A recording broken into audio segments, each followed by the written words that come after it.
안녕하십니까. 대한민국 수호 예비역 장성단이 운영하는 장군의 소리 방송입니다. 저는 대수장 전략위원 김태우 박사입니다. 오늘 저는 이런 대통령이 필요하다, 안보 대통령이 필요하다, 이런 제목으로 말씀을 드리려고 합니다. 여러분, 여러 가지 측면에서 지금 대한민국이 기로에 서 있다는 거 다들 잘 아시지 않습니까? 지금일수록 훌륭한 지도자가 필요하다는 것 다 아시지 않습니까? 그러나 사실 지금 대통령 선거를 앞둔 지금 정치판은 대단히 혼탁하죠. 그래서 이 보수 우파 국민들 그리고 안보 세력 이런 분들이 걱정이 많습니다.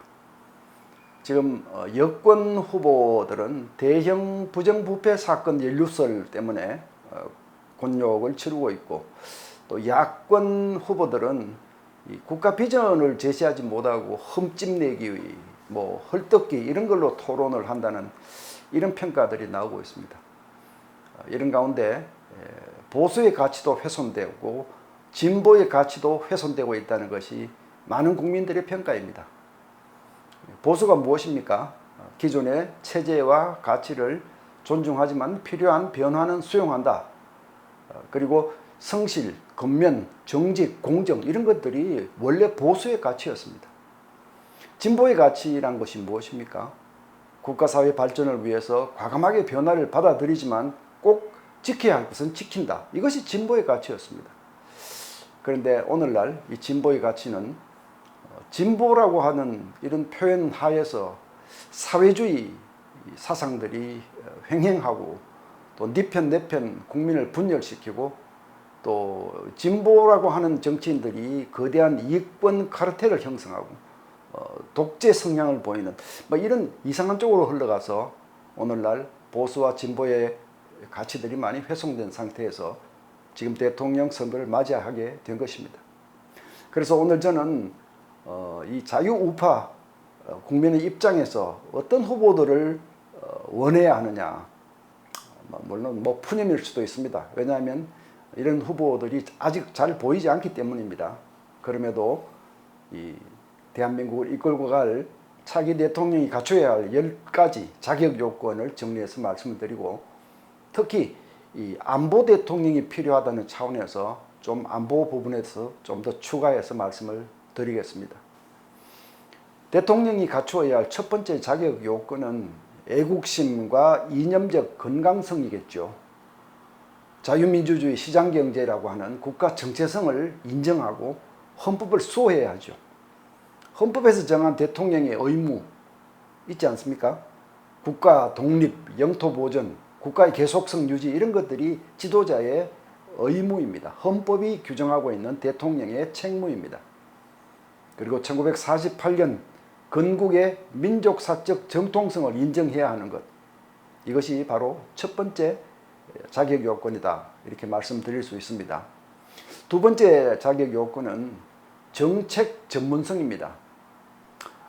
정치만 오래 길거리에서 하시던 분들이 정책에 대해서는 무지할 경우가 있는데, 우리 지도자는 그렇게 해서는 안 된다. 적어도 경제, 안보, 외교, 사법 이런 분야에 있어서는 상당 수준의 전문성을 갖추고 대통령을 수행하셔야 한다, 이런 말씀입니다. 대통령은 이 국민을 경제적 풍요로 이끌어야 하고, 국민의 안전을 도모해야 하고, 법치를 유지해야 하고, 이런 분야에서는 상당 수준의 이 정책 방향을 선도할 수 있어야 합니다. 물론 대통령이 만능일 수는 없습니다.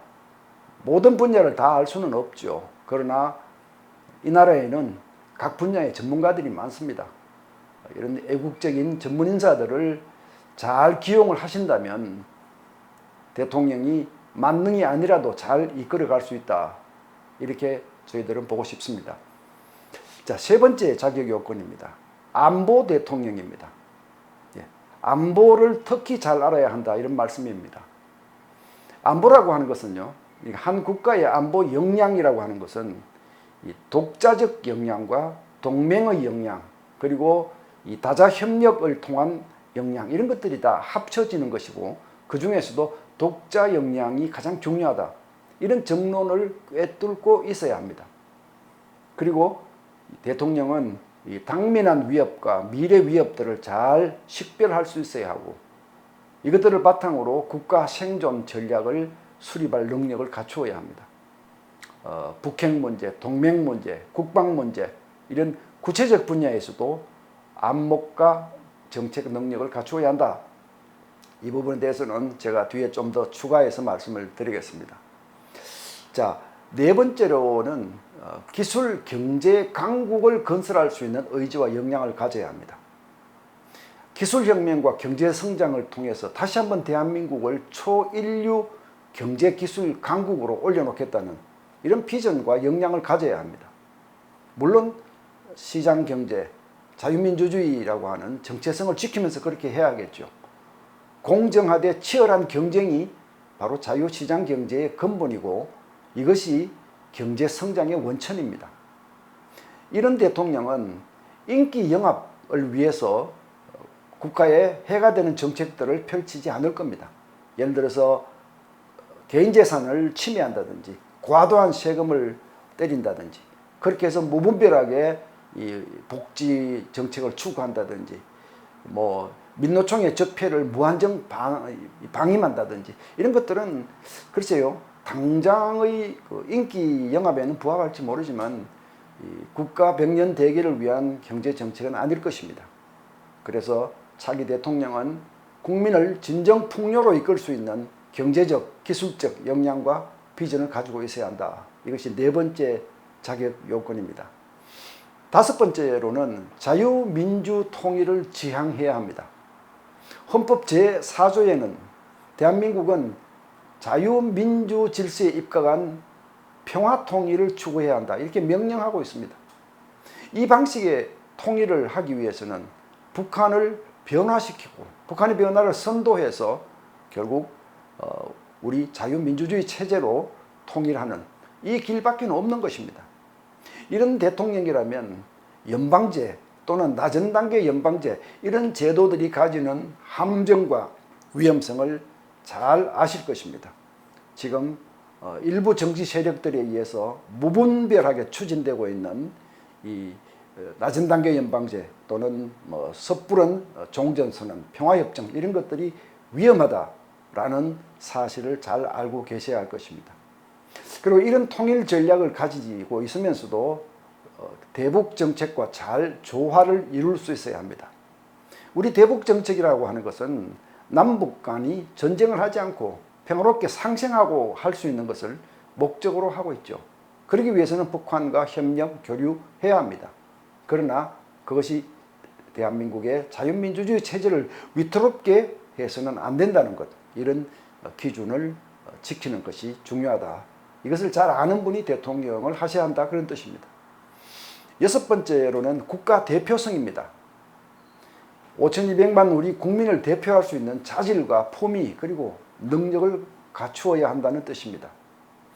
해외에 나가서 국익을 대변할 수 있는 경륜과 식견이 있어야 하고 참모들이 써주는 원고가 있지 않더라도 정상회담을 잘 소화하고 국가를 위해서 많은 일을 해외에서도 할 수 있는 그런 분이 필요한 것입니다. 일곱 번째로는 공인의식입니다. 여기서 우리는 정치인과 정치가의 차이점을 한번 논해볼 필요가 있겠습니다. 정치인이라면 개인의 정치적 이익을 위해서는 국가의 이익을 희생시킬 수도 있는 사람을 의미하고요. 정치가라고 한다면 개인의 정치적 이익이 손상되더라도 국가를 해치는 일을 결코 하지 않는 분들, 이런 분들을 우리가 정치가라고 하죠. 그러니까 공익과 사익을 확실히 구분해야 한다, 이런 뜻입니다. 공권력의 공정성과 정치 중립을 보장하는 것은 바로 이런 공인의식에서 나오는 것입니다. 검찰, 법원, 선관위, 각종 연구기관, 다시 말씀드려서 정치적 중립과 이 공정성을 유지해야 하는 이런 국가기관들 많죠. 이런 국가기관들을 악용하면 정치적 이익이 생기지만 국가의 민주주의 기반은 무너지는 것입니다. 자고로 정치인들은 요직을 차지하고 패거리들에게 이권과 요직들을 나누어 주면서 한 세상을 풍미하겠다는 목적으로 정치에 나오지만 정치가들은 결코 그런 분들과는 다릅니다. 지금 대한민국은 정치가 대통령을 필요로 하고 있습니다. 여덟 번째는 좌파 적폐들을 청산할 의지를 가지고 계시는 분이어야 합니다. 그동안 많은 사회주의 입법들이 만들어졌고 정치보복, 권력 독식 이런 의혹들이 많이 제기가 되었고 정부 조직들이 이념화되고 사정기관들이 정치화되고 내로남불, 악취, 진동, 부정부패, 젊은이들을 절망케 하는 특혜 독식, 좌파단체에 대한 정부 예산 지원, 종교 언론 탄압, 가족과 성도덕의 파괴 이런 일들이 많이 제기되었습니다. 이제 이 사실 여부를 잘 따져서 청산할 것은 청산해야 한다. 이런 의지를 가진 대통령이 필요하다는 뜻입니다. 같은 맥락에서 지난 4.15 총선에 대해서 부정 여부에 대한 논란이 아직도 끊이지 않고 있습니다. 부정이 있다 없다를 단언하기에 앞서 일단 부정이 있다 하면 이것을 규명하고 단죄해야 하고 부정이 없다면 없는 것으로 명명백백 밝혀야 할 것입니다. 이런 의지를 가진 대통령이 필요하다는 뜻입니다. 아홉 번째로는 교육 100년 대계를 다시 세울 대통령이 필요합니다. 최근 들어 우리의 역사는 왜곡되어 있고 정교조 적폐들이 누적되면서 자라나는 세대에 대한 교육도 많이 황폐화되었습니다. 다음 대통령은 반헌법적 계급투쟁론에 입각한 반국가적, 반자유민주주의적 교육을 폐기하고 이제는 애국심을 고취하는 그런 교육으로 가져가야 할 것입니다. 이념 편향적 현대사 해석을 강요하는 그리고 여기에 이의를 제기하면 처벌까지 할 수 있는 이런 특별법들은 당연히 개폐되어야 할 것입니다.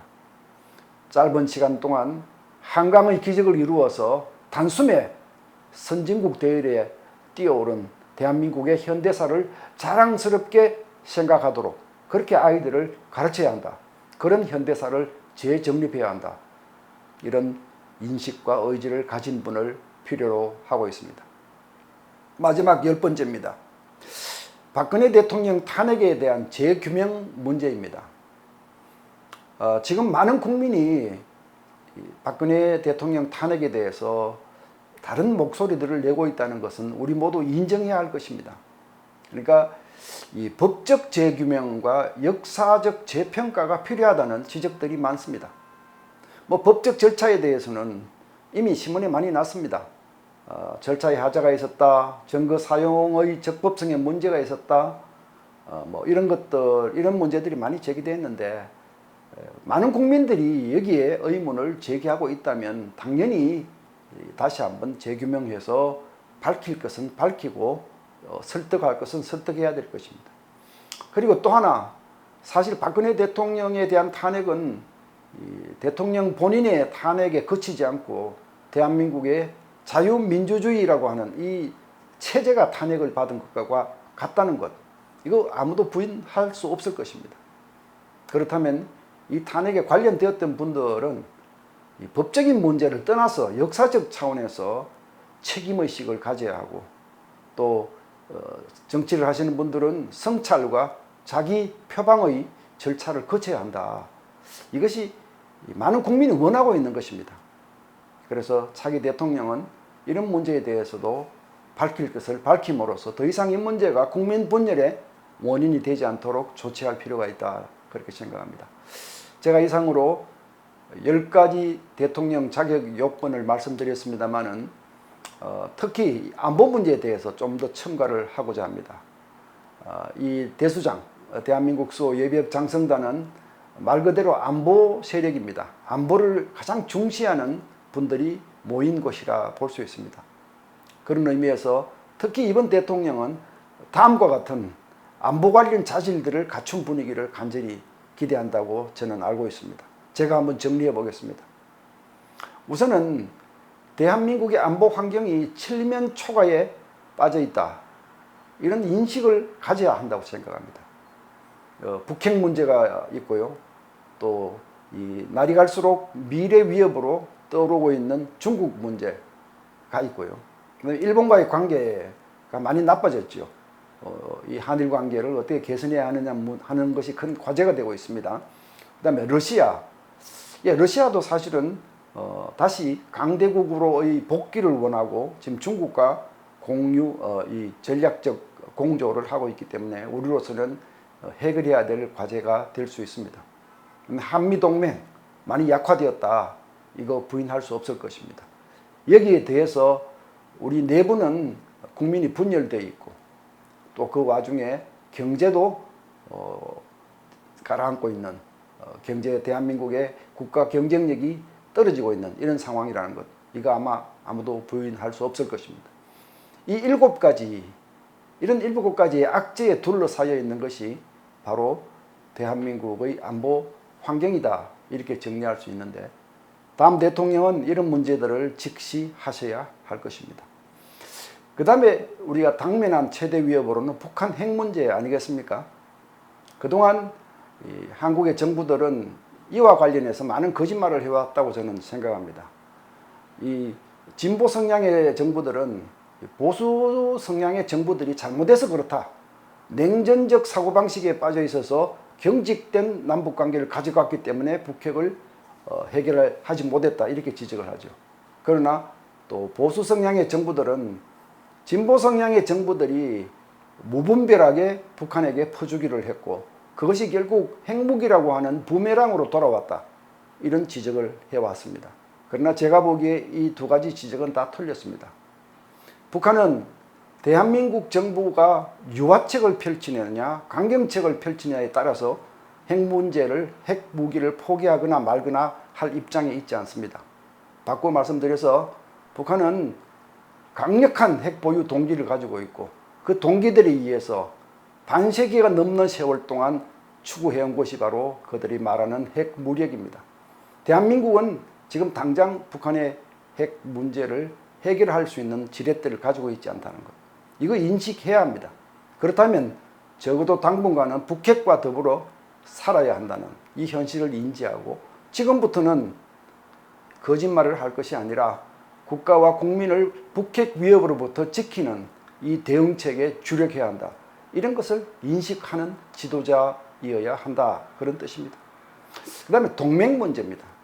지금 동맹이 지금 문재인 정부 이후 친북 친중 기조 그리고 탈미 반일 기조, 이런 대외 기조를 고수하면서 한미 동맹이 많이 약화되었다는 것 모두가 다 인정하실 것입니다. 그러나 유사시에 대한민국을 도와줄 수 있는 나라는 동맹국 미국뿐이라는 사실, 그리고 한반도의 통일, 자유민주주의 통일을 원하는, 지지해주는 나라가 전 세계에서 사실상 미국 하나뿐이라는 사실을 우리가 인정한다면 동맹을 다시 더 보듬어야 한다는 것, 이것을 인식하는 지도자가 필요한 것입니다. 이런저런 이유로 현재 연합훈련이 중단 또는 축소되고 있지만 연합훈련이 동맹의 신뢰성을 가져가는데 얼마나 소중한 것인가, 중요한 것인가 라는 사실을 잘 알고 있는 지도자가 필요한 것입니다. 이 말고도 이 전작권 조기 환수 문제, 사실 과거 이 노무현 정부 때 조기 환수를 추진하다가 중단했었고 또 현 문재인 정부에 와서 이 문제가 다시 추진되었지만 사실 전작권 조기 환수가 가져올 수 있는 위험성에 대해서는 크게 생각하고 있지 않는 것 같습니다. 물론 장단점이 있습니다. 그러나 이 현 전작권 체제가 북한의 전쟁 도발을 억제하는 핵심적 요소였다는 것을 감안한다면 그렇게 함부로 전작권 조기 환수 또는 조기 분리를 주장해서는 안 된다는 것, 이런 것들을 이해하는 대통령이 필요하고, 그리고 여건이 충족되지 않은 상태에서 종전선언 평화협정을 하는 것이 바로 대한민국의 방심과 혼란을 가져올 수 있고 그것이 망국으로 이어질 수 있다는 이런 위험성도 잘 인지하는 대통령이 필요하다고 생각합니다. 그리고 한국군을 재건하는 문제도 굉장히 시급한 문제라고 저희들은 생각합니다. 이런저런 이유로 그동안 진행되어 왔던 우리 군사력의 양적 축소, 정신적 붕괴 이런 것들을 다 중단시키고 다시 싸워서 이기는 대한민국 군대를 건설하겠다는 이런 의지를 가진 대통령이 필요하다. 저는 그렇게 말씀드리고 싶습니다. 그리고 끝으로는 이 당면한 위협과 미래 위협, 뭐 예를 들어서 북핵은 가장 최대의 당면 위협이기도 하죠. 그러니까 이 말고도 당면 위협이 많을 겁니다. 그리고 미래 위협도 많습니다.